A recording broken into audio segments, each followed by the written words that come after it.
A few months ago, we told you about Names on the Wall, a project that's giving life to names engraved on the Torrance Veterans Memorial.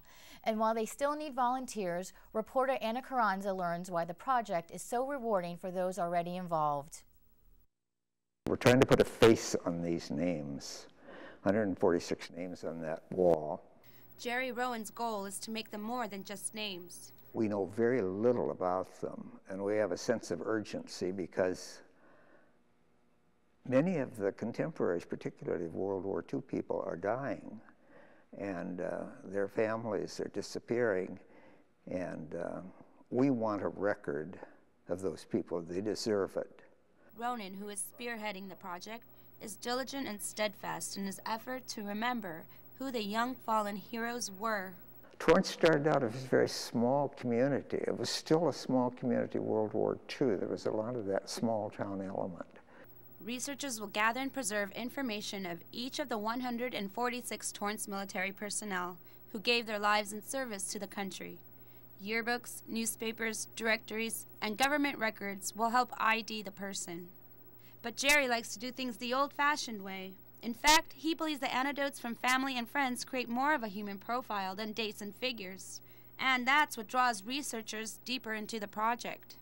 The people that have been researching really get into it and get very enthusiastic about it because of, as I say, these interesting things that happen. They really get involved. It's kind of an emotional experience, tracking down the life stories of these individuals. The Historical Society hopes to complete the project by the Torrance Centennial, and that's why the need for more researchers is vital. And while it doesn't take special skills to participate, it does take time and passion. Someone who's interested, they don't have to be scholarly, they don't have to be a writer. Someone who is interested in trying this. And we have people of all ages, from young adults to very much senior citizens. It all starts with a name and leads to a path of discovery and remembrance. For CitiCABLE 3, I'm Anna Carranza. Thank you, Anna. And for more information on how you can help with the Names on the Wall project, call Jerry Ronan at 310-328-1972 or email him at gtronan@aol.com.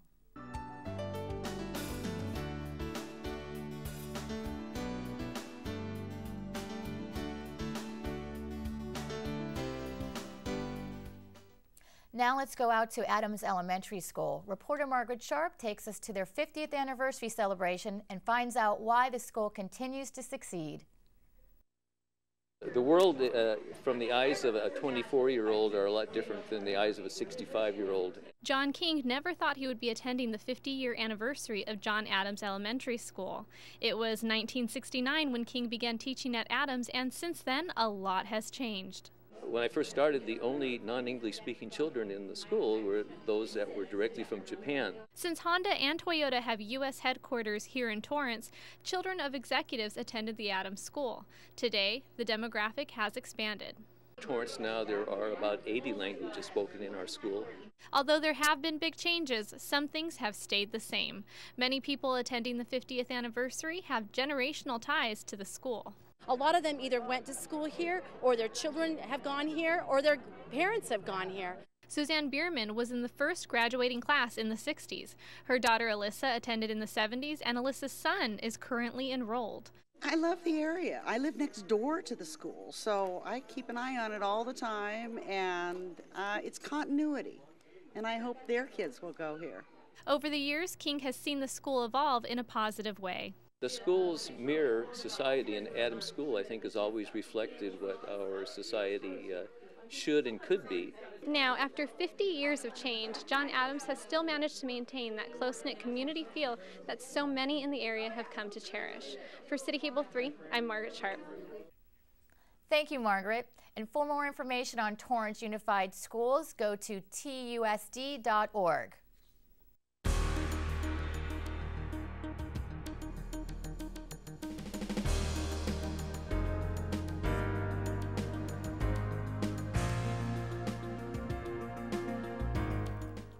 Just hearing about devastating earthquakes leaves most people shaken up, but after a while, many of us don't give it another thought. Reporter Anna Carranza speaks to locals about what they think they should do during a quake, and then finds out if they're right. What would you do in case of a major earthquake? Do you know the answer? We're at the Torrance Farmers Market about to find out. When the shaking starts, do you know what you should do? Some people did, and some didn't.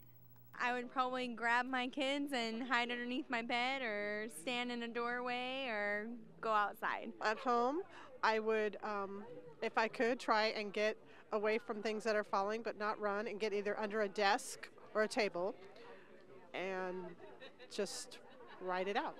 Usually at home, I heard the bathtub is very safe.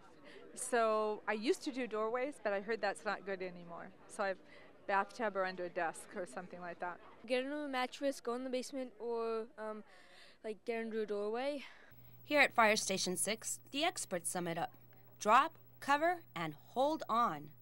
If you can think of something in your house, maybe a dining room table, that you can get underneath and hold on to the legs. What is it in your home that's very, very sturdy?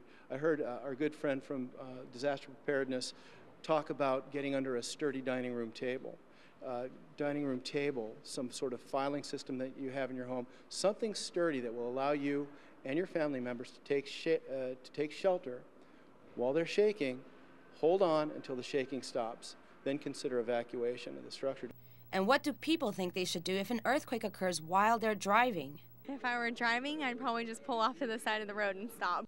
That actually happened to me once, and my whole car was shaking, so I pulled over to the side and just kind of stayed by the side. If I could, well, I would stop so that I'm not endangering other people or myself, and I would try and pull over to the side of the road and just wait it out and not stop under anything like an overpass or a bridge. Everybody got that one right. We encourage you to do is just pull to the side of the road in a controlled manner, stop, wait for the shaking to stop. You'll have your radio on. Quite often you're going to have emergency broadcasts if it's a significant disaster, giving you further direction on what to do. And while most of us know what an emergency preparedness kit is, not everyone has one. I don't know what that is. Yep, water, flashlights, canned fruit, and beans, and all that good stuff that the kids like. I have partially started an earthquake safety kit, but my goal is to complete it. No, I don't. No, I don't. And we've been talking about doing it and getting water, first aid kit, cans, just a bunch of different things. And we haven't done it yet, but we've been talking about it. Talking about it isn't enough. Our experts say having a plan and preparing your family and home in case of a major quake is the right thing to do. Before you want to prepare your family, you want to get a disaster kit together, you want to have a plan. The plan is going to include everything from out-of-state contacts to the amount of food and water you have in a home. But at moments when earthquakes have happened, either in distant countries or recent small tremblers like the Easter earthquake, most people are reminded of how ill-prepared they really are. So I'm probably not prepared. So now maybe I will be at this point because I didn't really think about it. I think we're prepared, but you never know. You really never know.